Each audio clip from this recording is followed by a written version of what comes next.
So guys welcome back to my channel service civil में आप लोगों का स्वागत है। आज एक डाउट क्लियर करूंगा जो व्हाट्सएप ग्रुप है हमारा, उसमें हमारा एक भाई कमेंट किया जो बोल रहा है सर जो नॉन पीजियम में अगर हम लोग टोटल डेसन को बैक साइड करते हैं और पीजियम को लेकर साइड में काम करते हैं तब क्या एरर आएगा, क्या पीजियम कांस्टेंट जो रहता है वो बदल जाएगा, क्या करना पड़ेगा, उसको थोड़ा सा डाउट है।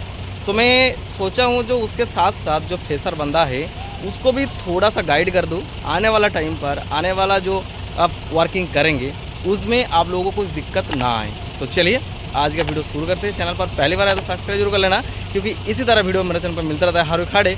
मैं कोशिश करता हूँ आप लोगों को बेहतर से बेहतर नॉलेज प्रोवाइड करने के लिए। तो चलिए फटाफट चलते हैं। हमारे पास मान के चलो मैं एग्जाम्पल के थ्रू आप लोगों को बताऊँगा, लेकिन जो बताऊँगा उसी तरीके से आपको करना है।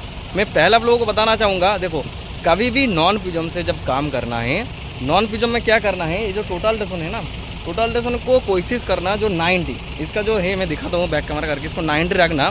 और 90 रखने के बाद कभी दीवार में छोड़ सकते हैं, नहीं तो वॉल में छोड़ सकते हैं, नहीं तो कॉलम में छोड़ सकते हो, आपका मर्जी है, लेकिन आपको 90 में छोड़ना है। उसके बाद आपको नॉन पीजियम करना है। नॉन पीजियम करने के बाद आप इजीली पॉइंट छोड़ सकते हैं। उसके बाद बैक साइड करना है, लेकिन पीजियम कांस्टेंट इसमें कुछ वेरी नहीं करते, क्योंकि हम जब नॉन पीजियम में करते हैं वो खुद पे खुद जीरो हो जाता है। तो चलिए बैक कैमरा करके आप लोगों को और डिटेल्स में समझा देते हैं। देखो गाइस, जब हम लोग मान के चलो हमारा 2 टीबीएम हम लोग छोड़े हैं, जो हमारा मान के चलो उधर दीवार है ना, जो देख सकते हो उधर दीवार है, मैं समझा देता हूँ। उधर मान के चलो एरो लगाकर आप पॉइंट छोड़ लिया। पॉइंट छोड़ना मतलब पॉइंट आप बनाया है एरो लगाकर दीवार पर, और मैं इधर से टारगेट करता हूँ आपको। देखो ये जो होता है ना, ये जो वर्टिकल एंगल, आप ये कोशिश करना, मैं जो बताने वाला था और जो मैं बता रहा हूँ वो आपको देखना है अच्छे से। ये जो जेनिथ एंगल है ना, जो वर्टिकल एंगल है, ये टेलीस्कोप को 90 करना।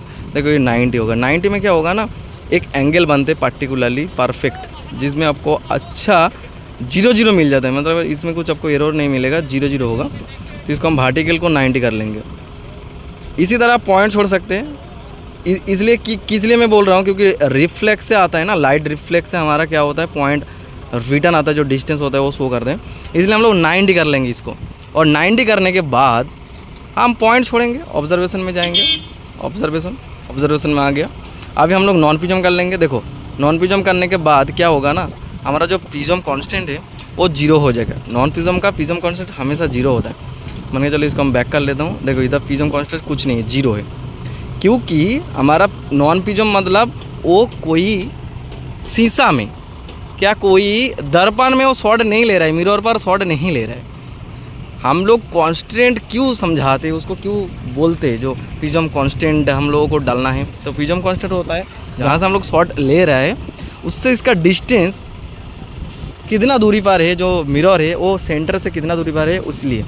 तो हम लोग जब नॉन पीजियम से जब पॉइंट छोड़ेंगे, क्या पॉइंट से बैक साइड करेंगे, उस टाइम हम लोगों को नॉन पीजियम से बैक साइड करना है दीवार पर। उसके बाद तुम पीजियम जो यूज़ करोगे प्रिज्म, उसके कांस्टेंट देकर साइड में इजीली काम कर सकते हो, कुछ दिक्कत होने वाला नहीं है। लेकिन ये 90 में छोड़ना है, और इसमें 1-2 mm का एरर आ जाता है, लेकिन आपको ऐसे सर्कुलर जो वॉल होता है ना, सर्कुलर वॉल में पॉइंट नहीं छोड़ना है, कभी रेक्टेंगल क्या फ्लैट जिसमें आपका लाइट गिरे। मैं दिखाता हूँ चलो। और ऐसे दीवार में ना छोड़ो।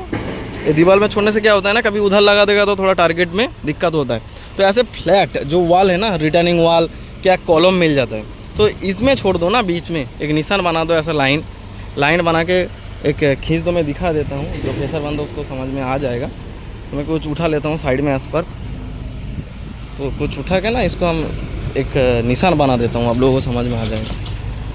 सपोज मान के चलो मैं एक कुछ निशान बना दिया टेम्पोररी आप लोगों को दिखाने के लिए, ठीक है। अभी क्या करेंगे, अभी टोटल डेसनों के पास जाएंगे, ठीक है। और तुमको कोशिश ये करना पड़ेगा, जैसे 2 पॉइंट है ना, मान के चलो इधर एक पॉइंट मैं बना के आया और इस साइड एक पॉइंट है, तो टोटल डेसन के बीच में लगाना, जैसे कि टारगेट भी हो तो बढ़िया से हो। कहीं एंगल में होगा तो नॉन पीजियम में दिक्कत होगा। एंगल में होगा तो मान के चलो लाइट जब रिफ्लेक्स जाता है ना, लाइट का थिकनेस बढ़ जाता है। मान के चलो हम जब इस प्रकार से उसको कुछ नीडल को गिराएंगे ऊपर से नीचे, तो क्या करेगा, उसका नेल टकराएगा। अगर मैं ऐसे करके वर्टिकली थोड़ा सा उसका अलाइनमेंट बिगाड़ के ऐसे छोड़ूंगा तो वो उसका नेल से वो टकराएगा नहीं, उसका बॉडी में टच करेगा। इस प्रकार से जब लेज़र जाता है, लेज़र को हमेशा 90 में इसलिए बोल रहा हूँ, जैसे वो परफेक्टली जो टारगेट होगा वो परफेक्टली टारगेट होके रिटर्न आएगा। उसके बाद हम लोग इजीली वर्किंग कर सकते हैं। ठीक है, तो मैं टारगेट करके दिखाता हूँ। और इसको पिज़म हाइट आपका जो रहेगा वो देना है, एलिवेशन जो छोड़ेंगे, क्योंकि नॉन पिज़म से करेंगे तो ये 0 होगा। तो हम सपोज 0 दे देता हूँ। मैं एग्जांपल के थ्रू कर रहा हूँ, आप लोगों को जो रियल लाइफ में है, जो रियल साइट पर आप लोगों को जो अवेलेबल है उसके हिसाब से आपको करना है। तो नॉन पिज़म से मेज़र कर लो, और मेज़र करने के बाद जो 90 में रहेगा उधर ही आपको दागी लगाना है। तो मेज़र कर लो, ये आपका रीडिंग आ गया। नहीं तो आपके पास अगर पहले से कोऑर्डिनेट है तो आप लोग रिसेक्शन कर लीजिए, और रिसेक्शन करने के बाद आपको क्या करना है ना, नॉन पिज़म से आपको प्रिज्म करना है। देखो -30 आ गया। ये क्या किया, ये बोल रहे हैं जो नॉन पिज़म से तुम्हारा टोटल डिस्टेंस सेट हो चुका है, लेकिन जब वर्किंग करोगे प्रिज्म से उस टाइम तुमको -30 इसलिए दे रहा हूँ, मैं बता देता हूँ, यही डाउट है इसलिए दे रहा हूँ क्योंकि देखो मैं समझाता हूँ। नॉन पिज़म में जब हम लोग करते हैं उस टाइम हम लोगों को प्रिज्म कॉन्स्टेंस 0 इसलिए हो जाता है।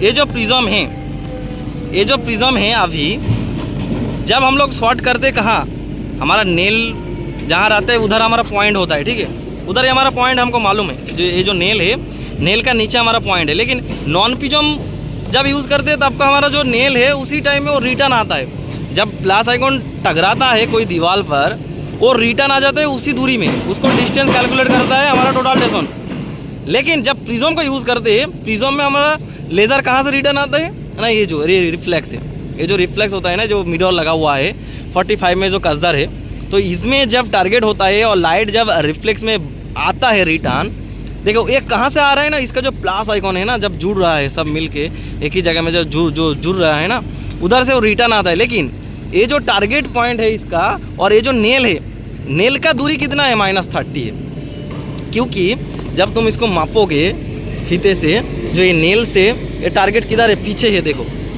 ये टारगेट किधर है, एक्चुअली टारगेट किधर है तुमको समझ में आ जाएगा। देखो नेल किधर है, नेल इधर है और टारगेट पीछे है। तो टारगेट तक तुमको मेज़र करना है नेल से, क्योंकि हमारा जब पॉइंट लगेगा वो तो नेल का नीचे लगेगा, काजर का नीचे तो हम लोग मापेंगे नहीं।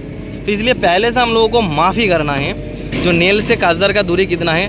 कोई प्रिज्म बाहर आता है, ऐसे बाहर उठ के आता है। ये जो टारगेट हमारा मिरर है, इसको क्या होता है ना, बाहर आता है। उसके लिए हमारा क्या हो जाता है, उसके लिए प्रिज्म कांस्टेंट बदल जाता है, और ये हमारा अंदर है इसलिए माइनस होता है, और कुछ नहीं। इसमें कुछ फंडा नहीं है। प्रिज्म कांस्टेंट इसको ही बोलते हैं जहाँ से हम लोग टारगेट करते हैं, क्योंकि हम लोग पॉइंट इधर लगाएंगे तो टोटल डिस्टेंस को समझाना पड़ेगा। जो हमारा जो शॉर्ट ले रहा हूँ, जो मेज़र कर रहा हूँ, वो 30 mm पीछे से ले रहा हूँ। तो 30 mm हटा के तुमको जो डिस्टेंस बचेगा वो तुमको दिखा देगा। ठीक है, इस प्रकार से होता है और कुछ नहीं। अगर नहीं समझ में आ रहा है तो मेरा ये वीडियो देख सकते हैं, प्रिज्म कांस्टेंट को लेकर डिटेल्स में एक्सप्लेन किया हूँ वीडियो में, जाकर देख लेना। और इससे भी समझ में नहीं आ रहा है तो मेरे को कमेंट करना, मैं बता दूंगा। ओके।